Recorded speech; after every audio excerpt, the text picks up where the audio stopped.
नमस्कार, मैं अमोल और आप सभी दर्शकों का बहुत बहुत स्वागत है हमारी इस खास पेशकश में। महाराष्ट्र में जिस मुद्दे को लेकर महाराष्ट्र जल उठा है उसी पर हम बात करेंगे। महाराष्ट्र की राजनीतिक गलियारों में शाब्दिक वार काफी होते रहते हैं, लेकिन वार कब हंगामा खड़ा कर दे ये कोई नहीं जानता। केंद्रीय मंत्री नारायण राणे ने जो शब्द राज्य के मुख्यमंत्री उद्धव ठाकरे के लिए उपयोग में लाए, उसका विवाद इतना बढ़ गया है कि पूरे राज्य भर नारायण राणे के खिलाफ विरोध प्रदर्शन देखे जा रहे हैं। नासिक शहर में तो नारायण राणे के खिलाफ मामला तक दर्ज हो गया है, जबकि राज्य में शिव सैनिकों की आक्रामकता के कारण अब भाजपा कार्यालय छावनी में तब्दील हो चुका है। आखिर ये विवाद कहां से शुरू होता है, जानते हैं इस पूरी रिपोर्ट में। हिरक महोत्सव काय हे असतो तर कानाखाली चढवले हिरक महोत्सव काय हे असतो तर कानाखाली चढवले आता माझी सटकली गोली मारू जैसे स्नाइपर हे असतो तर कानाखाली चढवले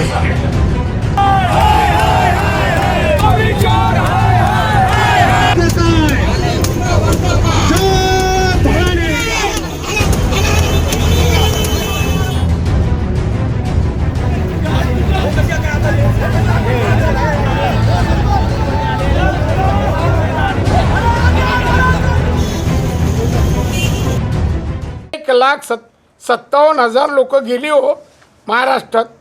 यांच्यामुळे काय उपाय नाही, वॅक्सिन नाही, हे नाही, ते नाही, स्टाफ नाही, डॉक्टर नाही, भयावह परिस्थिती महाराष्ट्राच्या आरोग्य विभागाची होती। त्याला बोलायचा अधिकार तरी आहे काय? बाजूला म्हणा एखादा सेक्रेटरी ठेवा आणि विचारून बोल, त्याविषयी नाही काय? किती वर्ष आली देशाला संतुलन? अरे हिरक महोत्सव काय हे असतो तर कानाखाली चढवले हे काय? देशाचं तुम्हाला स्वातंत्र्य दिनाची माहिती नसावी?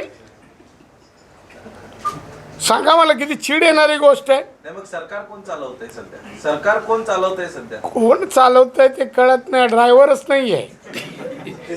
आता राष्ट्रवादी मात्र उपभोगते सत्ता, उपभोगत आहे। दादा त्यांच्याच मंत्र्यांची अनेक अनाधिकृत भाजपा की जन आशीर्वाद यात्रा में शामिल नारायण राणे सोमवार से महाराष्ट्र में ही है। सोमवार को महाड़ में पत्रकारों ने उनसे पूछा था कि स्वतंत्रता दिवस के दिन दिए भाषण में सीएम उद्धव ठाकरे अमृत महोत्सव या हीरक महोत्सव को लेकर कंफ्यूज दिखे, इस पर आप क्या कहना चाहेंगे? जवाब में नारायण राणे ने कहा कि देश को आज़ादी मिले हुए कितने साल हुए, अरे हीरक महोत्सव क्या, मैं होता तो कान के नीचे लगाता। स्वतंत्रता दिवस के बारे में आपको मालूम नहीं होना चाहिए। कितनी गुस्सा दिलाने वाली बात है यह। सरकार कौन चला रहा है यह समझ ही नहीं आ रहा है। राणे जब इस तरह की भाषा का इस्तेमाल कर रहे थे तब उनके साथ विधान परिषद के विपक्षी नेता प्रवीण दरेकर भी वहां मौजूद थे। इसके बाद से माहौल गर्म है, शिवसैनिक आग बबूला है। इधर राणे के समर्थक भी दो दो हाथ करने को तैयार है। जाहिर है कि यह राजनीतिक लड़ाई किसी बड़े अदावत का संकेत दे रही है। राणे पुरानी शिवसैनिक है, इसलिए उनकी अपनी धमक है। इसलिए तो नारायण राणे को जल्द गिरफ्तार करने की खबरों पर उनके बेटे नीतीश राणे ने सोशल मीडिया में लिखा है कि खबर है कि युवा सेना के सदस्यों को हमारे जुहू आवास के बाहर इकट्ठा होने को कहा गया है। या तो मुंबई पुलिस उन्हें वहां जाने से रोके या फिर जो कुछ भी वहां होता है वह हमारी जिम्मेदारी नहीं होगी। शेर की बांध में जाने की हिम्मत न करो, हम इंतजार कर रहे होंगे। तो जिथे असाल ना तिथे जरा लवकर या, आमचे कार्यकर्ते कंटाळले सकाळपासून। साहेब, यात्रेला जो मिळणारा प्रतिसाद आहे तो पाहून राज्य सरकार कुठेतरी हादरलं असं वाटतं? नक्कीच हादरली आहे, कारण का त्यांना कळत आहे मुंबईमध्ये ज्या पद्धतीने लोकांनी प्रतिसाद दिला, जनमानसांमध्ये जो प्रतिसाद, काल रायगडकडून वरत असतं लोक उत्स्फूर्त पद्धतीने बाहेर येत आहेत। भारतीय जनता पक्ष, सन्मान्य मोदी साहेब, सन्मान्य राणे साहेब या लोकांना जो काही प्रतिसाद मिळत लोक आशीर्वाद देत आहेत। हे आशीर्वाद कुठे ना कुठेतरी ह्या लोकांना लागलं यांचं। त्यांना वाटतं की बाबा हे असं झालं तर आमचं काय खरं नाही, म्हणून अशा पद्धतीच्या वेगळ्या मार्गाने करत। पण मुद्दा आमचा मुद्दा एवढाच आहे, देशाचा अपमान झालाय। देशाचा म्हणजे राज्याच्या मुख्यमंत्रीवर बसलेल्या व्यक्तींनी देशाचा अपमान केलाय। या तर उद्धवजी ठाकरे यांनी माफी मागावी, या तर त्यांच्यावर देशद्रोहाचा गुन्हा पहिला दाखल करा आणि मग आमच्यावर भाषा करा। म्हणजे कोणी उठून उद्या देशाचा अपमान करायचा आणि आम्ही सहन करायचं, हे कुठल्या चौकटीत लिहिलेलं आहे? पण ज्या पद्धतीने बातम्या येत आहेत त्या पद्धतीने खरंच जर अटकेचे आदेश सरकारने दिलेत तर अहो, भाजप आदेश बिदेश हे पहिले येऊन तरी दे. राणेसाहेब आता रत्नागिरीची यात्रा थोड्या वेळाने सुरू करतायत. म्हणून सरकारला जे योग्य, म्हणजे हे सरकार देशविरोधी सरकार आहे का? हिंदू विरोधी ऐकलेलं आम्ही, आता देशविरोधी पण झालेलं आहे. देशाचा अपमान करणाऱ्या आणि देशाचा अपमान करणाऱ्या व्यक्तीचं संरक्षण करणारं हे सरकार आहे का? म्हणजे उद्या देशाचा अपमान कोणी करेल तर हे सरकार त्याच माणसाला अटक करणार ज्यांनी देशाच्या बाजूने भूमिका घेतली. सन्मान्य राणे साहेबांनी जी भावना व्यक्त केली ते 130 करोड आमच्या भारतीयांची आहे. प्रत्येक भारतीयाला वाटतं की ह्या व्यक्तीने आमच्या देशाचा अपमान केला, तर त्याला हेही माहीत नाही संविधानिक पदावर असताना की बाबा देशाला किती वर्ष झाले स्वातंत्र्याला. म्हणून लवकरात लवकर उद्धवजी ठाकरे यांनी पहिली माफी मागावी आणि मग पुढचं बघू. बहरहाल राणे के बयान के बाद शिवसैनिक आक्रामक नजर आ रहे हैं। नासिक में तकरीबन आधा दर्जन शिवसेना कार्यकर्ताओं ने भाजपा कार्यालय पर पथराव भी किया है। रातों रात मुंबई के दादर इलाके में शिवसैनिकों ने राणे के खिलाफ पोस्टर लगा दिया। पोस्टर में नारायण राणे की तस्वीर के साथ कोंबड़ी चोर यानी मुर्गी चोर लिखा हुआ था। देर रात राणे के आवास के बाहर शिवसेना कार्यकर्ताओं के इकट्ठा होकर प्रदर्शन करने की बात सामने आई। नासिक के शिवसेना पदाधिकारी सुधाकर बड़गुजर ने नासिक के महाड़ पुलिस स्टेशन में एफआईआर दर्ज करवाई थी। अपनी शिकायत में सुधाकर ने कहा कि उद्धव ठाकरे मुख्यमंत्री और एक संवैधानिक पद पर आसीन है, इसलिए उनके बारे में दिया गया बयान पूरे राज्य का अपमान है। राणे के बयान से समाज में नफरत और दरार पैदा हो सकती है और कानून व्यवस्था की समस्या पैदा हो सकती है। आम्ही आदेशामध्ये नमूद केलेलं आहे, त्याच्यामध्ये भरपूर जे कलम आहेत त्याच्या अनुषंगाने आपण जे तक्रारदार आहेत त्याची जे आहे त्यांनी त्याच्यामध्ये जे म्हटलेलं आहे की त्यांचे जे कम्युनिटी आहेत, त्यांचे जे गट आहेत, समूह आहेत, त्याची भावना दुखावली गेलेली आहेत आणि त्यामुळे कायदा व सुव्यवस्थेचे प्रश्न निर्माण होऊ शकते आणि हा विधान जर वारंवार घडला तर मग मोठी कायदा व सुव्यवस्थेचे प्रश्न निर्माण होऊ शकते। तसेच याच्यामध्ये माननीय केंद्रीय मंत्री साहेबांनी जे विधान केलेलं आहे त्यामुळे जर माननीय मुख्यमंत्री साहेबांनी जर त्यांच्या सचिवांचे काही सल्ला घेतला किंवा त्यांना विचारपूस केली तर त्यांच्यावर बलप्रयोग करावा असा विधान समोर आलेला आहे। तर यामुळे माननीय मुख्यमंत्री साहेबांना काम करताना अवघड जाईल आणि उद्या कुठेतरी जर ते दौऱ्यावर गेले आणि त्यांनी सचिवांना काही विचारपूस केलं तर त्याच्यामध्ये जर साहेबांना माननीय केंद्रीय मंत्री साहेबांचे विधान जर समोर ठेवलं तर लोक जे आहेत ते माननीय मुख्यमंत्री साहेबांवर बलप्रयोग करायला ते प्रवृत्त होतील असे पोलिसांची धारणा आहे आणि त्या निमित्ताने याची पुनरावृत्ती होऊ नये की याच्यावर कुठेतरी ते गुड बिहेवियर जे आहेत ते समोर यायला पाहिजे, ह्याच्या पाठीमागे फक्त हेतू आहे, बाकी दुसरा काही सर, यामध्ये जी कलम लावण्यात आली आहे त्यामध्ये पोलिसांनी अटक करताना बळाचा वापर करण्याची वेळ आली तरी करण्यात यावा असं काही म्हटलं आहे का की बळाचा वापर करूनही ताब्यात घेतलं जाईल असं? नाही, याच्यामध्ये बलाचा वापर करण्याचा प्रश्नच उद्भवत नाही, कारण की याच्यामध्ये ज्यांच्यावर आरोप आहेत ते आपले भारत सरकारचे केंद्रीय मंत्री आहेत आणि त्यांचे प्रिव्हिलेज आहेत, त्यांचे प्रोटोकॉल आहे आणि त्याच्या पुणे के चतुर्श्रृंगी पुलिस स्टेशन में युवा सेना के सचिव रोहित कदम ने भी मामला दर्ज करवाया है। गली गली में शोर है, गली गली में शोर है, गली गली में शोर है। मोडी किती तो बोलतो किती, या सर्व गोष्टीचा निषेध करण्यासाठी आम्ही संगमनेरच्या सर्व शहर तालुका शिवसेना युवा सेना महिला आघाडी आणि सर्व अधिकृत संघटनेच्या वतीनं त्याचा निषेध करण्यासाठी आलोय आणि आमचं माननीय पोलीस प्रशासनाशी बोलणं झालंय। आम्ही सर्वांमध्ये त्यांच्यावर गुन्हा दाखल करण्याची मागणी केली आहे।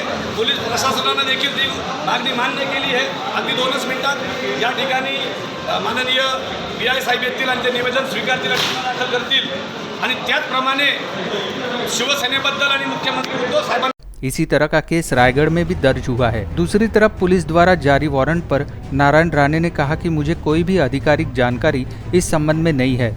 पुलिस की ओर से कोई भी नोटिस मुझे नहीं मिला है। मैंने कोई गुनाह नहीं किया है और न ही किसी FIR की मुझे जानकारी है। मैं एक केंद्रीय मंत्री और राज्यसभा का सांसद हूँ, इसलिए कानून क्या है यह मुझे अच्छी तरह से पता है। बयान पर सफाई देते हुए कहा कि उद्धव ठाकरे ने भाजपा विधायक प्रसाद लाड़ के लिए कहा था कि हम उन्हें ऐसा तमाचा मारेंगे कि वह अपने पैरों पर खड़ा होने लायक नहीं बचेंगे। मैंने इसी के जवाब में उनके कान के नीचे बजाने की बात कही थी। मी कुठलाही गुन्हा केलेला नाही, तुम्ही तपासून पहा आणि मग आपापल्या टीव्हीवर दाखवा, नाहीतर माझी केस दाखल होईल तुमच्या विरोधात। गुन्हा नसताना पथक निघालाय, अटॅक होणार, काय नॉर्मल माणूस वाटला काय तुम्हाला? त्यांचं असं म्हणणं आहे की कोणाचं म्हणणं आहे? शिवसेनेचं म्हणणं शिवसेना कोण कोण पण नाव सांगा ना. काय उगाच कोणाचं नाव सांगा? शिवसेना कोण? शिवसेना तोड एखाद्याचं नाव सांगले त्याचं सांगा.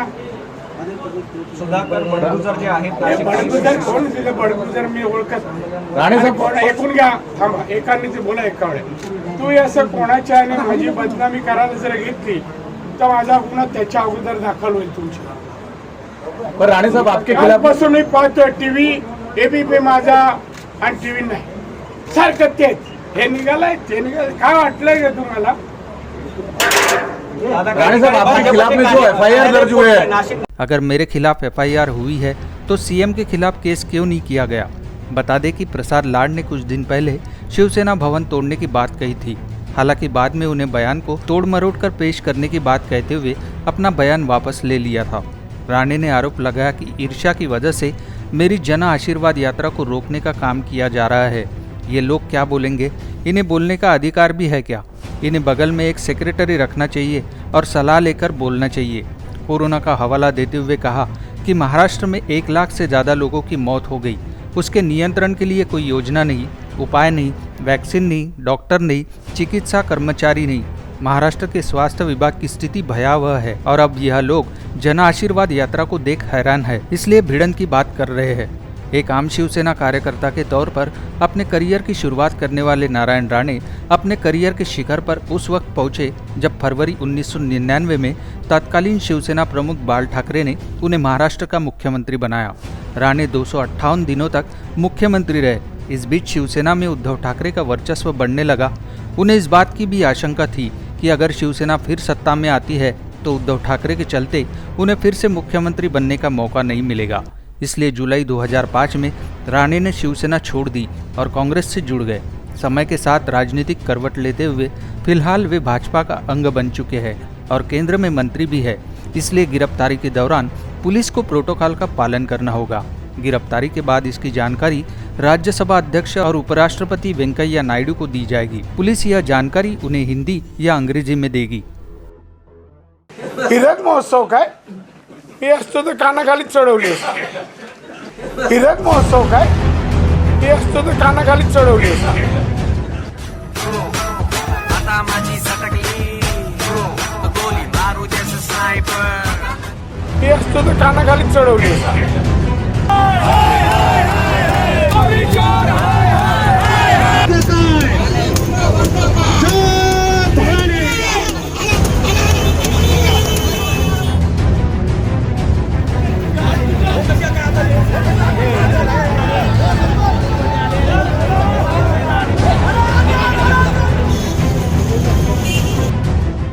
वही नारायण राणे के बयान के बाद अब राजनीति गर्मा गई है। जहां राज्य भर में शिवसेना हो या युवा सेना नारायण राणे के विरोध में आक्रामक हो गई है।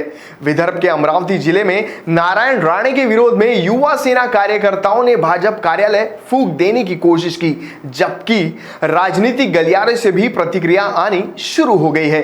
क्या एनसीपी, क्या कांग्रेस और क्या शिवसेना, हर नेता नारायण राणे के बयान पर अपनी चुप्पी तोड़ते हुए उन्हें गिरफ्तार करने की मांग कर रहे हैं।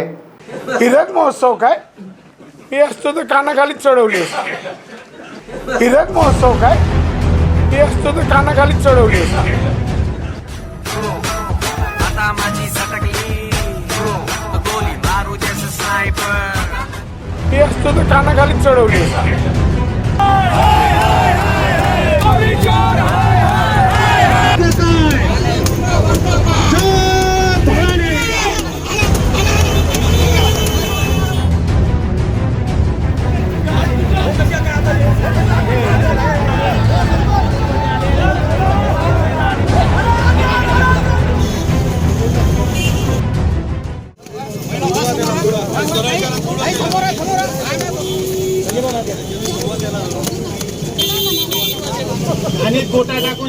महाराष्ट्र के मुख्यमंत्री उद्धव ठाकरे पर शाब्दिक वार कर नारायण राणे शिवसैनिकों के निशाने पर आ गए हैं, जबकि अपने नेता का इस कदर बोलना अब भाजपा के लिए भी मुसीबत बन गया है। राज्य में हर ओर नारायण राणे के खिलाफ प्रदर्शन जारी है, जबकि अमरावती जिले में युवा सेना के कार्यकर्ता इतने आक्रामक थे कि युवा सेना कार्यकर्ताओं ने भाजपा कार्यालय के बाहर लगे बैनर जला दिए।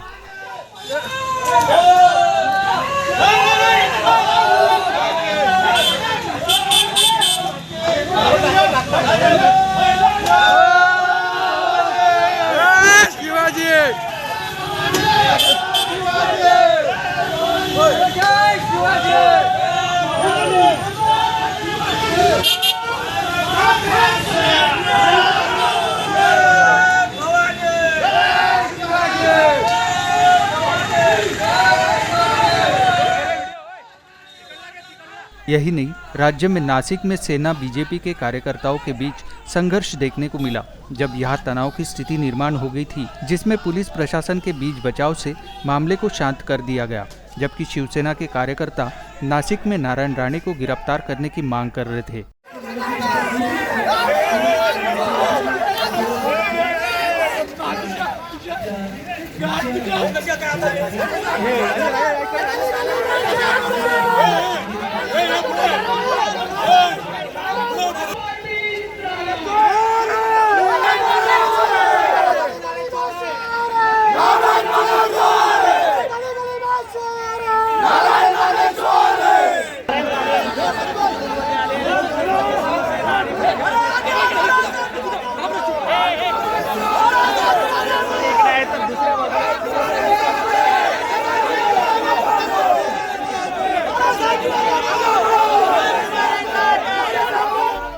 वहीं अहमदनगर में शिवसेना इतनी आक्रामक नजर आई कि कार्यकर्ताओं ने बस स्टैंड पर ही नारेबाजी शुरू कर दी, जबकि गुस्से में शिवसेना के कार्यकर्ताओं ने शौचालय को नारायण राणे का नाम तक दे डाला।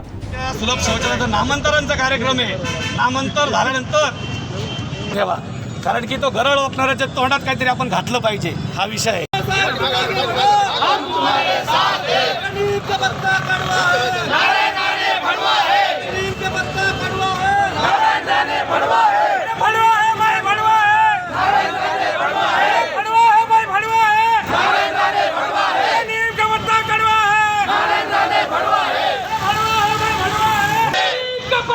नारायण राणे यांनी जे महाडमध्ये जी पत्रकार परिषदेमध्ये आदरणीय राज्याचे मुख्यमंत्री उद्धवसाहेब ठाकरे यांच्याबद्दल जे उद्गार काढले की जर मी असतो तर ते काहीतरी वायफटसारखा बोललेले, त्यांचे आम्ही निषेध म्हणून या ठिकाणी निषेध तर केलेलंच आहे आणि मी स्वतःहून इथं कोतवाली पोलीस स्टेशनला गुन्हा दाखल केलेला आहे त्यांच्या विरुद्ध। महाराष्ट्र के साटना में भी शिवसेना के कार्यकर्ता आक्रामक नजर आए। इस दौरान शिवसेना के कार्यकर्ताओं ने केंद्रीय मंत्री नारायण राणे का पुतला तक फूंक दिया, जिसके बाद नारायण राणे के विरोध में नारेबाजी करते हुए शिवसैनिकों ने राणे परिवार को खुली चुनौती दे डाली। भवानी जय शिवाजी।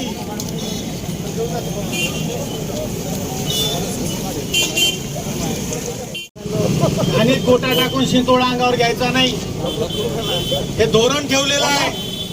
बहरहाल हर और प्रदर्शन किए जा रहे हैं, जबकि शिवसेना अपने नेता का बदला लेने पर आमादा है। ये पहली बार नहीं है कि नारायण राणे ने शिवसेना के खिलाफ ऐसे शब्द बोले हैं, लेकिन इस बार मामला कुछ पेचीदा है।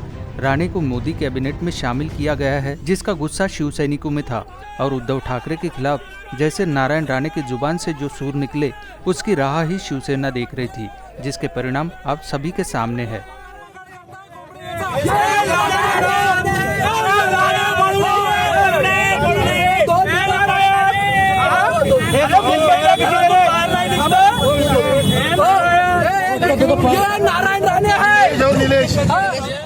महाराष्ट्र की उपराजधानी नागपुर भी आक्रामक नजर आई है।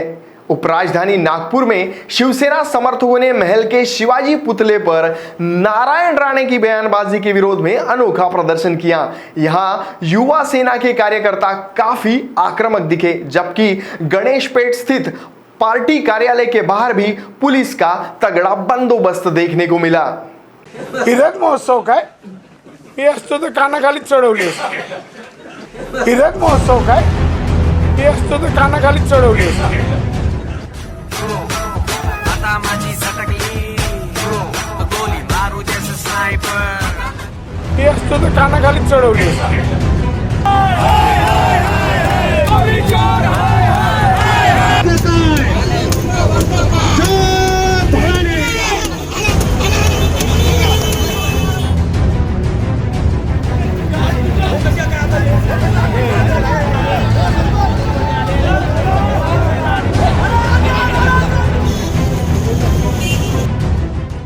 राज्य की उपराजधानी कहे जाने वाले नागपुर में राणे समर्थकों की जोरदार घोषणाबाजी देखी गई, जहां महल के गांधी गेट पर युवा सेना द्वारा एक अनोखा प्रदर्शन देखा गया। यह युवा सेना के कार्यकर्ता हाथ में मुर्गी लेकर पहुंचे थे, जहां गुस्से के मारे युवा सेना के कार्यकर्ताओं ने अपना आपा खोते हुए नारायण राणे को चोर तक कह दिया।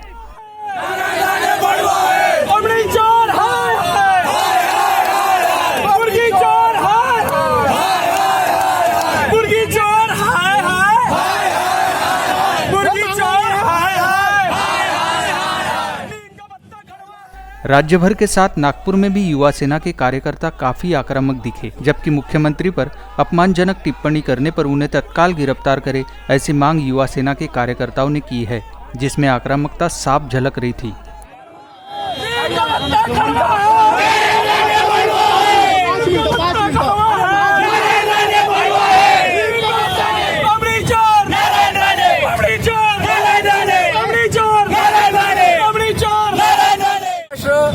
आज अपने महाराष्ट्र के लाड़के मुख्यमंत्री माननीय श्री उद्धव साहब ठाकरे आज देश में, संपूर्ण देश में जो टॉप 5 मुख्यमंत्रियों में जिनका नाम गिना जाता है, ऐसे हमारे माननीय उद्धव साहब ठाकरे, इनके ऊपर में भाजपा का केंद्रीय नालायक मंत्री, एकदम चोर भिखार चोर मंत्री नारायण राणे, उन्होंने जो साहब के ऊपर में जो टिपास्त्र किया है, उसका हम सारे युवा सेना नागपुर शिवसेना की तरफ से हम खंडन करते हैं और उनका तीव्र निषेध करते हैं। उसके लिए आज हम ये महाल चौक में आज हम खड़े हुए हैं। ये नारायण राणे जो एकदम पागल आदमी है, उसका मानसिक संतुलन कहीं तो भी खराब हो गया है। इसको मैं सबसे पहले हमारे महाराष्ट्र की सरकार से मैं निवेदन करता हूँ कि ये नारायण भिखार चोट को पकड़ के सबसे पहले पागल थाने के अंदर इसको एंट्री करवाना चाहिए, क्योंकि ये खुद के कपड़े तो फाड़ने ही वाला है और साथ में ये महाराष्ट्र की जनता को पत्थर मारने तक इसकी मानसिकता बिगड़ गई है। इसलिए मैं निवेदन करता हूँ, इसको सबसे पहले पकड़ के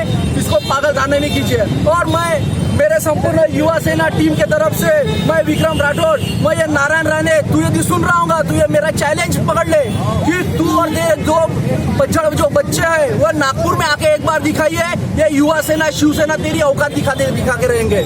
मैं ये भारत के केंद्रीय जो सरकार है मोदी जी का, उनको मैं निवेदन करता हूँ आपके द्वारा कि सबसे पहले ये नालायक आदमी को 2 लाता मार के इसको सबसे पहले इसका मंत्री पद लीजिए, क्योंकि इसके वजह से संपूर्ण देश, संपूर्ण महाराष्ट्र ये आपका कहीं तो भी बदनाम कर रहा है। मैं आपको विनती करता हूँ। वहीं भारतीय जनता पार्टी के शहर कार्यालय में भी शिवसेना के हंगामे के बाद भारी पुलिस बंदोबस्त देखा गया, जिसका जायजा लिया वीकेबी न्यूज ने। महाराष्ट्र के मुख्यमंत्री उद्धव ठाकरे के खिलाफ जो है केंद्रीय मंत्री नारायण राणे ने एक आपत्तिजनक बयान दिया, जिसके बाद पूरे महाराष्ट्र में जो है जगह जगह पर शिवसेना की ओर से प्रदर्शन किए जा रहे हैं। अमरावती में तो बहुत ही भयानक प्रदर्शन हुआ।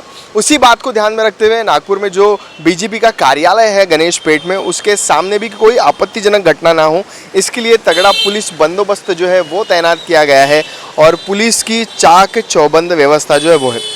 नागपुर पुलिस को ये जानकारी मिली थी कि यहाँ पर भी जो है किसी तरीके का प्रदर्शन हो सकता है और कुछ अनुचित घटना यहाँ ना घटे। इसी बात को ध्यान में रखते हुए जो है यहाँ पर पुलिस बंदोबस्त जो है वह तैनात किया गया है, क्योंकि महाराष्ट्र के विविध जिलों में जो है, साथ ही महाराष्ट्र के विविध शहरों में जो है शिवसेना की ओर से अलग अलग तरीके के जो है प्रदर्शन होने की खबरें जो है वो सामने आ रही हैं और जिस वजह से सुरक्षा व्यवस्था बिगड़े ना, साथ ही कोई अनुचित घटना जो है वो घटे ना, इस बात को ध्यान में रखते हुए नागपुर पुलिस जो है वो पूरी की पूरी तरीके से तैनात है।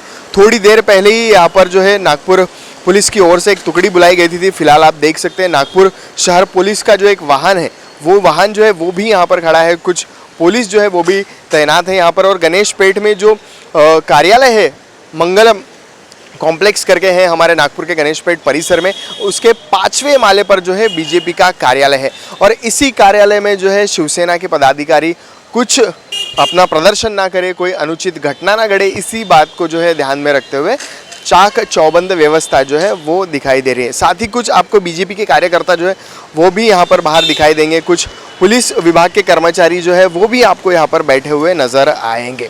वैसे नारायण राणे ने जो है अपना जो बयान था वो बयान तो दे दिया, लेकिन शायद उन्होंने भी नहीं सोचा होगा कि ये बयान देने के बाद ऐसा कुछ हो सकता है। लेकिन महाराष्ट्र में क्या हो रहा है वो सारी तस्वीरें जो है वो आपके सामने है और नागपुर में भी ऐसी कोई घटना ना घटे, इसके लिए पुलिस प्रशासन जो है वो बिल्कुल तैयार है। कैमरामैन राजेश जंगीटवार के साथ मैं अमोल शिंदे, वीकेबी न्यूज़ के लिए। केंद्रीय मंत्री नारायण राणे के बयान से शिव सैनिकों का गुस्सा भड़क गया है। यह पहला अवसर नहीं जब राणे ने कोई विवादास्पद बयान शिवसेना के खिलाफ दिया हो। इससे पहले भी राणे सेना के विरोध में बहुत कुछ बोल चुके हैं, लेकिन इस बार मसला यह रहा कि मोदी कैबिनेट में राणे का शामिल होना शायद शिवसेना को रास न आया, जिसका गुस्सा इस बयान के बाद फूटना लाजमी था। जबकि इसके परिणाम के स्वरूप यह भी कहा जा रहा है कि शिवसेना ने इन प्रदर्शन से अपना एक तरह का शक्ति प्रदर्शन किया है। बहरहाल यह मामला फिलहाल गर्माते जा रहा है, जहां आने वाले दिनों में भाजपा शिवसेना के बीच फिर शाब्दिक वार देखने को मिले तो उसमें कोई अचरज नहीं होना चाहिए। तो मेरे साथ आज इतना ही, आपसे फिर मुलाकात होगी, तब तक के लिए देखते रहिए वीकेबी न्यूज़। हमारा यह प्रोग्राम पसंद आया हो तो जरूर लाइक करिएगा, आपके सुझाव हो तो कमेंट करिएगा और इस प्रोग्राम को ज्यादा से ज्यादा शेयर करने के लिए शेयर का बटन जरूर दबाइएगा। घर पर रहिए, सुरक्षित रहिए, खुद का अपने परिवार का ध्यान रखिए।